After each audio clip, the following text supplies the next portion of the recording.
planejamento de campanha, né?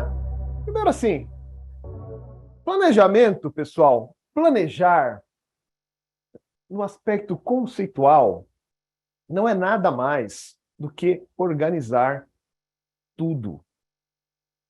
E nós vamos falar de como organizar tudo na sua campanha eleitoral. Essa é a conversa de hoje. Douglas, o meu marketing vai ter um pouco de como organizar o pedaço do seu marketing. Douglas, o meu financeiro. Nós vamos falar também de como pensar a organização do seu financeiro de campanha. Douglas, administrativo da campanha. Douglas, nós vamos falar também de um pedaço de como organizar, se preocupar com o jurídico da campanha. Tudo o que tem numa campanha eleitoral está condensado nesta apresentação, nesta conversa que nós vamos ter. Por isso que ela está alongada. Tá legal? Vai servir para você ter mais facilidade de enquadrar no tempo e no seu financeiro as suas ações. Tá legal? Bom, quando a gente fala, pessoal, de organizar uma campanha eleitoral, e fala, sobretudo, em planejar, não há como não passar por uma palavra mágica e muito importante, chamada estratégia. O que é a estratégia? Eu fiz um conceituário de uma estratégia numa lâmina que diz o seguinte: é buscar o caminho mais fácil para sair do ponto A e chegar no ponto B. O que é isso? Vou desenhar aqui no flipchart para exemplificar a vocês como é fácil, é a base da campanha, como é fácil desenhar uma ou diversas estratégias, desde que eu tenha isso de forma conceituada. Não adianta você planejar e não pensar de forma estratégica o seu planejamento, ou não refletir melhor o que é sair do ponto A e chegar no ponto B. Tem gente que planeja perfeitamente, mas não planeja estrategicamente. Tem gente que dá uma volta para sair do ponto A e chegar no ponto B. Circula o país, planejou tudo direitinho, mas não fez um planejamento estratégico. Então vamos deixar claro essa questão conceitual, o planejamento, a organização geral da campanha, o tempo, o custo, as pessoas e a estratégia, o caminho mais fácil para sair do ponto A e chegar no ponto B. Tá bom? Ficou entendido, pessoal? A diferença de planejar, a diferença de olhar com prioridade para a estratégia. Isso não é apenas para uma campanha eleitoral. Isso é para a vida, para qualquer planejamento institucional, planejamento corporativo, partidário, para qualquer planejamento. Tá bem? Vamos voltar à nossa conversa. Vejam, eu vou citar alguns exemplos de estratégia para facilitar a vida de vocês e para fazê-las pensar estrategicamente. Acho que se eu pedir para levantarem as mãos, 90% de vocês, candidatas, assessorias, vão saber me dizer sobre Troia. Tá certo? Vou fazer um teste aqui. Quem já ouviu falar sobre Troia? Levante a mãozinha aí. Pode levantar a mãozinha. Deixa eu ver. Vamos lá, vamos lá. Vamos lá, gente. Perfeito. Já deu para perceber diversas de vocês. Quem já ouviu falar sobre presente de grego? Hã? A maioria já ouviu falar, né? Então, pessoal, quando a gente fala de Troia e presente de grego, é uma coisa alusiva a outra. E vou falar rapidamente o que foi Troia, para vocês cada vez mais pensarem na estratégia, tá bom? Bom, eu exemplifiquei Troia por meio de um cavalo, tá bem? Que foi um presente de grego. Que foi um presente de grego. É isso mesmo. Vejam, Troia, pessoal, era uma cidade intransponível, que entrou numa guerra com a Grécia E essa guerra durou mais de 10 anos.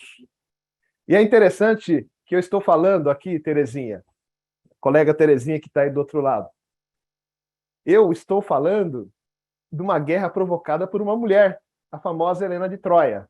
Quem assistiu, quem leu, quem conhece a história sabe como foi. Né, Alessandra Algari, minha presidente de São Paulo? Então, vejam, foi uma história que serviu como exemplo para a sociedade quando fala de estratégia. Foram 10 anos de guerra e os muros de Troia eram intransponíveis.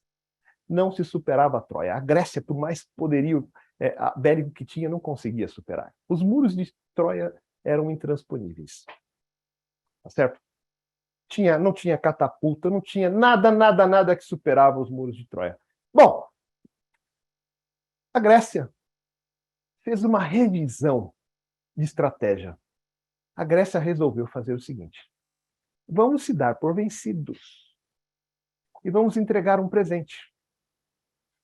E deixaram o presente de grego na porta dos muros de Troia.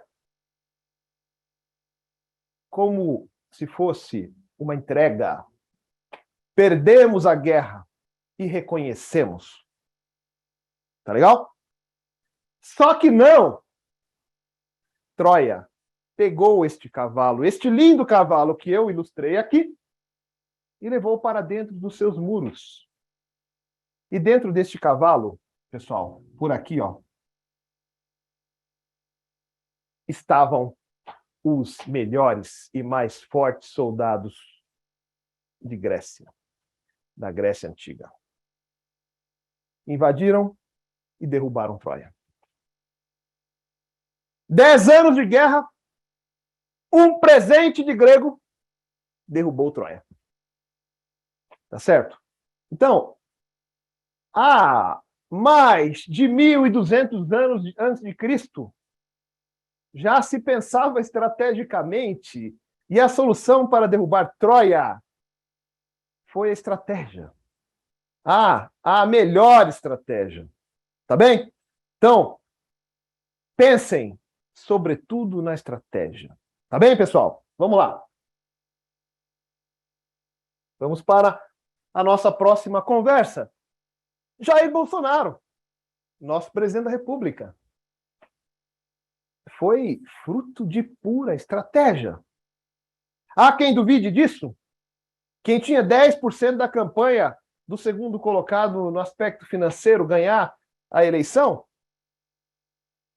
Quem diria um deputado federal sem partido, sem base partidária, sem o formato tradicional das disputas eleitorais, sem os acordos compostos por partidos políticos, ganhar a eleição? Pura estratégia. Eu começo dizendo em ocupar o espaço da direita, da extrema-direita, da centro-direita. Muita pesquisa, muita análise e um comportamento alinhado para o futuro, para o desejo do eleitorado, com pautas alinhadas às crises que a política havia desenhado. Ele caiu como luva, além de aproveitar muitas oportunidades no ciclo eleitoral. Ele se preparou para esta disputa com pura estratégia. Na campanha de 2018, pessoal, eu estava junto com a Renata Abreu, a nossa presidente nacional, eu ajudei a planejar a campanha dela, acompanhei muito de perto a campanha, e eu lembro que nas caravanas que fazíamos, em bairro pobre, em bairro rico de São Paulo, no Capão Redondo, uma vez, a gente passava em cima de uma caminhonete e a gente via as crianças fazendo arminha nas ruas. Nós víamos, pessoal, os idosos, quando acenava para a gente, acenava com arminha. Estratégia. Criou onda. Virou referência. Você falava, você vai votar em quem? Não. Você vai votar em quem? Não tinha mais o L, que foi adotado por muito tempo em campanha eleitoral. Estratégia. Então, percebam esta referência. da estratégia. Olhem para Jair Bolsonaro como fruto de pura estratégia para ganhar a eleição também. Tá bom? Então, mais um exemplo de estratégia. Os colegas de São Paulo sabem muito como foi a eleição de Tiririca. Não é isso?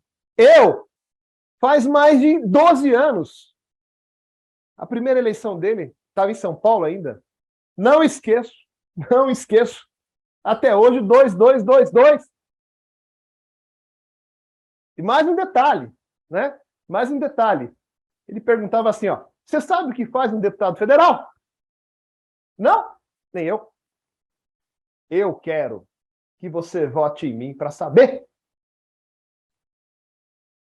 1 milhão de votos. 1 milhão de votos. É fruto de pura estratégia. Qual palhaço conseguiu ascender a 1 milhão de votos? Bom, nós vamos falar sobre uma campanha de deputado que também usou muita estratégia além da dele. Veja, acho que uma parte das nossas candidatas aí de São Paulo sabe, já ouviu falar de Trípoli. Trípoli. Alguém está vendo a foto do candidato aqui? Alguém está vendo? Não tem. Tem a foto de um bichinho, pessoal. De uma oncinha, às vezes de um cachorrinho, às vezes de um gatinho. Um bichinho fofo. Sempre um bichinho fofo. Né? Eu falo sempre que eu acho que o povo, quando foi votar, pensou que ia aparecer o gatinho lá na urna e apareceu um senhor. Né? E falou, não foi esse candidato que eu escolhi, que eu peguei o número ou que eu recebi o WhatsApp aqui no meu celular. É isso mesmo. Eu não vi a foto de Trípoli na campanha. Eu via cavaletes, eu recebia o WhatsApp. Eu via matérias de jornais com a foto do bicho, não com a foto do candidato. Tá certo? Observem isso. A Simone colocou lá, a maioria dos bichos é carismática. É isso mesmo. O cara ganhou eleição, pessoal. Eleições, pessoal. Com bicho. Tá bem? Agora veja. É natural. Ele sabia que a imagem dele não era tão atraente, tão interessante. A do bicho, sim. Tá legal? Então prestem muito atenção. Eu falei de alguns candidatos aqui que utilizaram mecanismos. Falei Tiririca, falei de Jair Bolsonaro, falei de Troia. Todos utilizaram o caminho mais fácil. Priorizaram a estratégia para vencer a eleição. Tudo depois da boa estratégia. Todo plano de ação muito bem definido depois de uma boa ou de boas estratégias, tá bom? Bom, falamos sobre estratégia. Agora, pessoal, vamos falar sobre um ponto importantíssimo que vocês todas estão vivendo intensamente. A disputa para campanha de deputada estadual. O Brasil, pessoal, ou seja, 152 milhões de brasileiros vão escolher 1.059 deputados estaduais, 513 deputados federais, 27 senadores, 27 governadores, um presidente da República. Vocês estão disputando uma das 1.059 cadeiras disponíveis. E não é loteria. Eu falo muito que planejamento, falo muito que uma campanha é uma ciência. É uma ciência. Tem conta para fazer, tem investimento para fazer, tem pessoas para gerir. Tá bom? Então veja, olha a disputa que vocês estão envolvidas. Para quê? Para decidir sobre o PIB do seu estado, para decidir sobre o PIB do país. Esta eleição define os trilhões anuais. Para onde vão? Para o mais pobre? Para o mais rico? Para o empresariado? Para o pequeno empreendedor? essa eleição muda a cara do país. Vai depender do perfil dos eleitos, do perfil das eleitas. Vocês delinearão o futuro do Brasil, o futuro do seu estado para os próximos 4 anos, movimentarão os trilhões de reais da economia nacional. Tá bem? Guardem isso. 152 milhões vão governar para mais de 200 milhões que, de alguma forma, interferirão nos trilhões de reais do PIB nacional. Tá bem? Não é só um voto que vocês buscam, 50 mil votos, não, é poder de decidir. Poder de decidir a vida da nossa gente. Começamos a disputar a eleição pensando isso, tá bom? Vamos lá, então. Para garantir a votação, para garantir os votos, primeira coisa que nós temos que entender, como pensa o eleitor brasileiro? É fácil conquistar o voto? Uma reunião garante o voto? 10 reuniões garante o voto? 50 horas de conversa com o grupo adianta, resolve? O que é que ocorre? Qual é a fórmula para chegar lá eleita? Vamos lá. O eleitorado brasileiro, pessoal, eu resumo em 3 perfis. 3 perfis. Ele é desinteressado. Olha, ele é desinteressado mesmo. A fotinha que eu coloquei aqui é do cara vendando os olhos. Maioria, não digo todos, mas a maioria vai votar assim, sem interesse. Que mais sobre o conceito do eleitor brasileiro? O eleitor brasileiro, pessoal, ele é efêmero. Ele troca de bandeira o tempo todo. O tempo todo. A Diana Lima, tudo bem, Diana Lima? Nossa colega que está aqui assistindo o curso. A Diana Lima vai lá na disputa da campanha e diz o seguinte: eu prometo saúde numa reunião de uma casa. No dia seguinte, vai a minha colega Lauriane Rodrigues. Tudo bem, Lauriane? Como candidata e fala, na mesma casa eu prometo educação. Aí a Lauriane tem um discurso bonito. Né? A Diana estava um pouco cansada no dia, mudou o voto. O brasileiro vai trocando, é o perfil dele. Não tem jeito. Compete-nos, de alguma forma, superar essa dificuldade da decisão do voto na última hora, da efemeridade, e também, pessoal, da decisão do voto na última hora, que eu já adiantei. Compete-nos superar esse perfil. Para isso é necessário técnica. Adotar uma ciência, aplicar uma ciência que garanta ou melhore, otimize e que me fortaleça na disputa eleitoral. Então vamos lá de novo. Sobre o perfil do eleitor brasileiro. É desinteressado? Sim.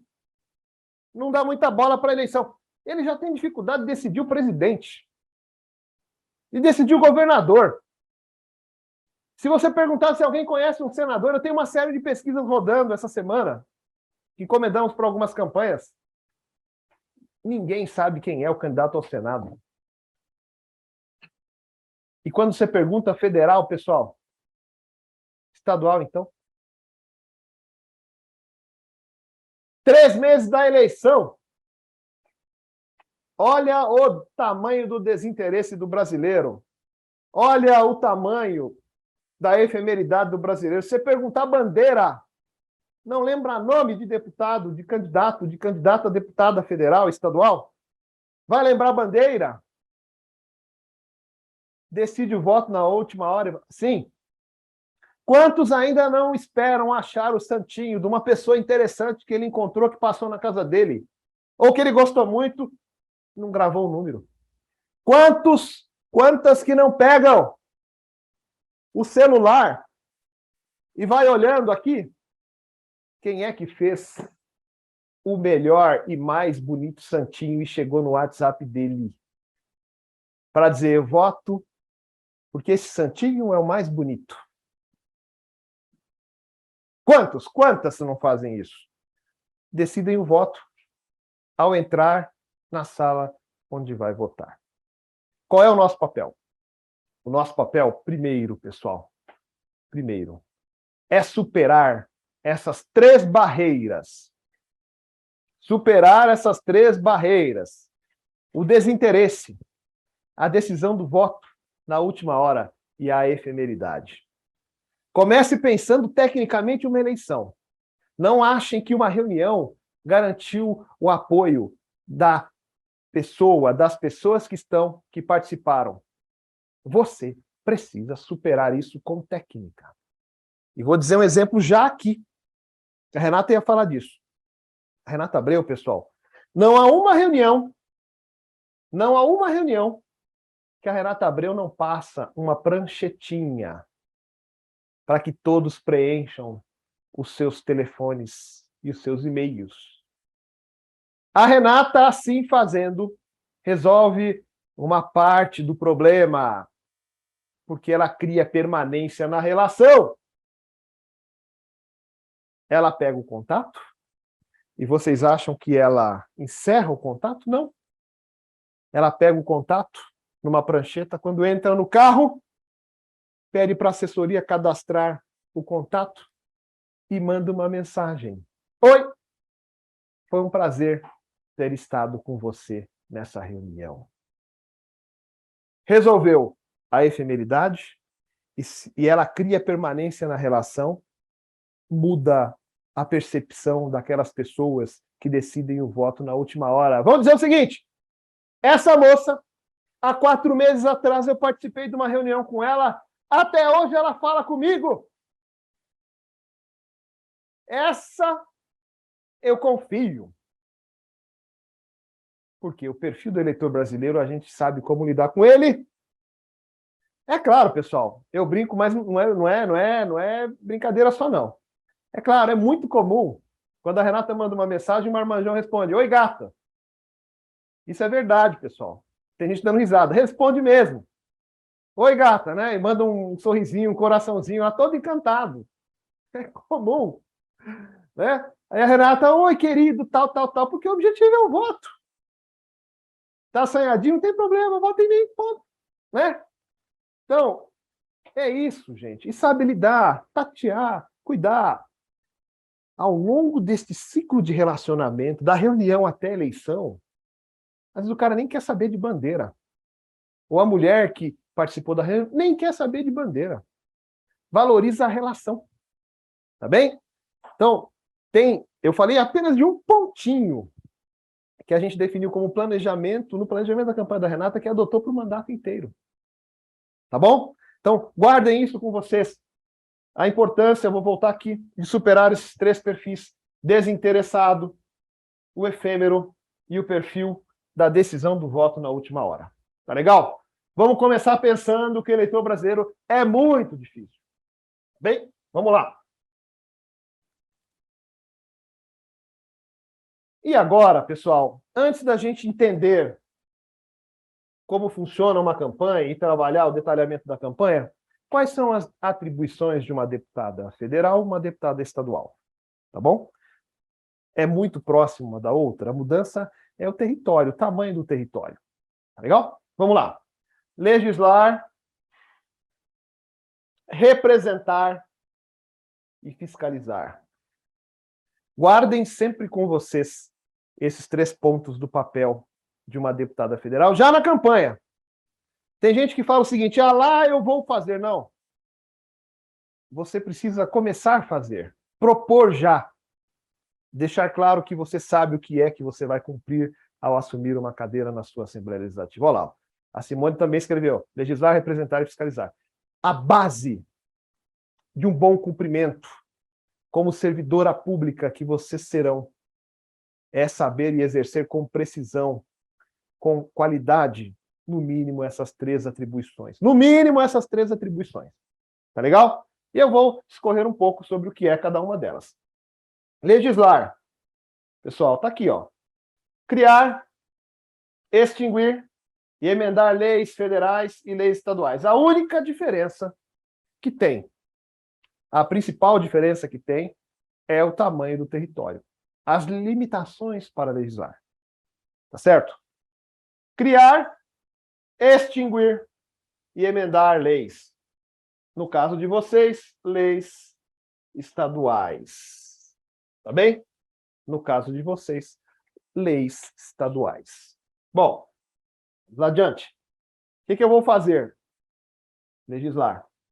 Representar é defender o pleito da população em todas as esferas do seu município onde vive, do estado e do país.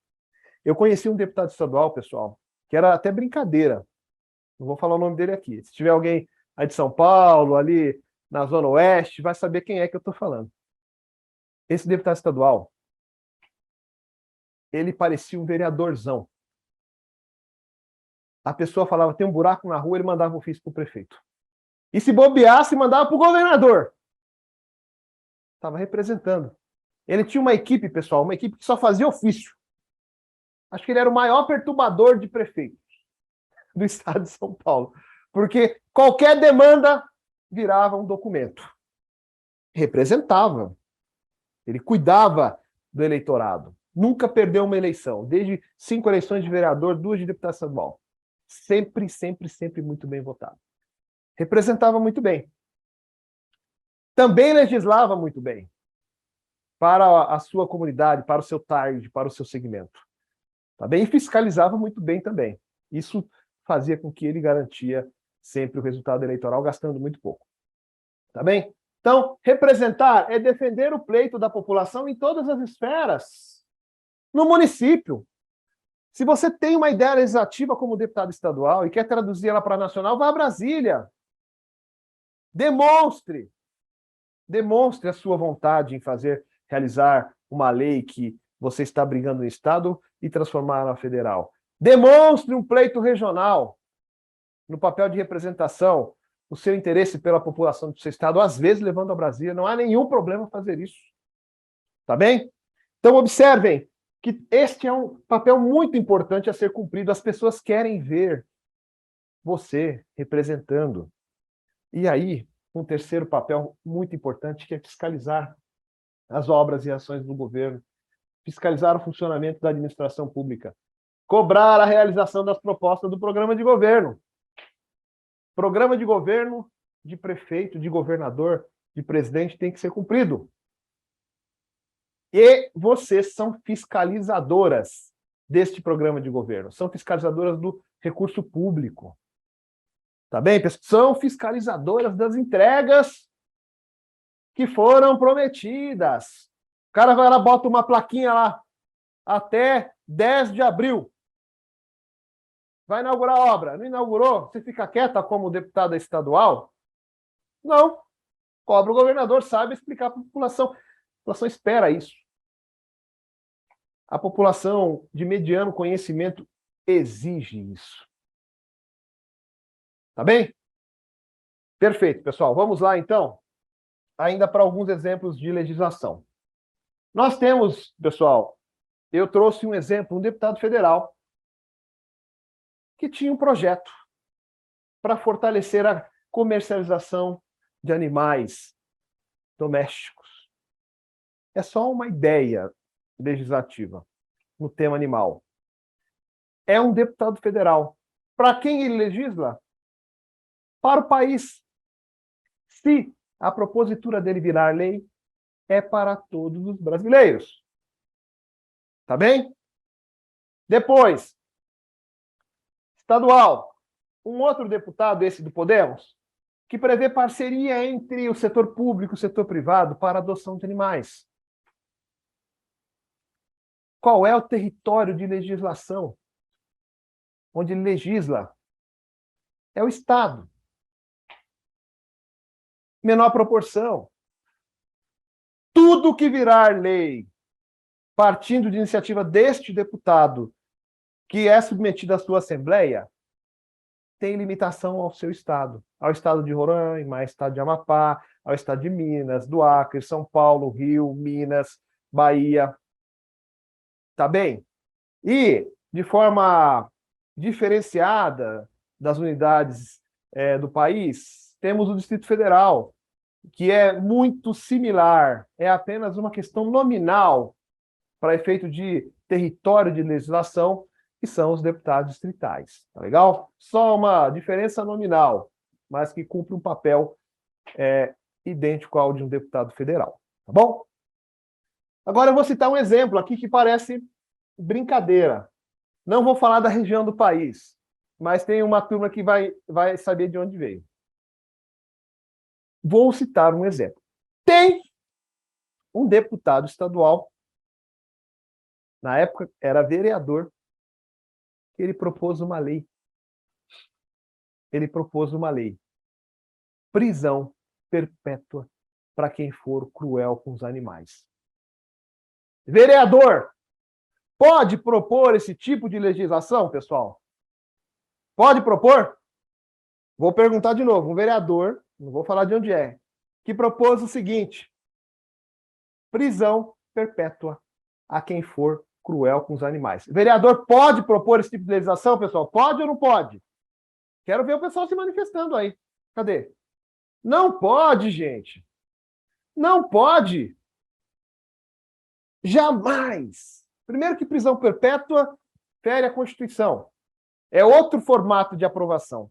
Segundo, pessoal, que se tivesse liberdade, abertura na Constituição para discutir prisão perpétua, no país, no Brasil, era uma decisão de um deputado federal.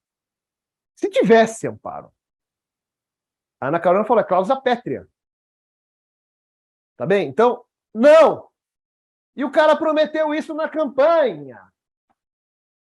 Então, cuidado para que a gente não caia no ridículo, achando que a gente vai convencer o eleitorado com algo que não tem como fazer.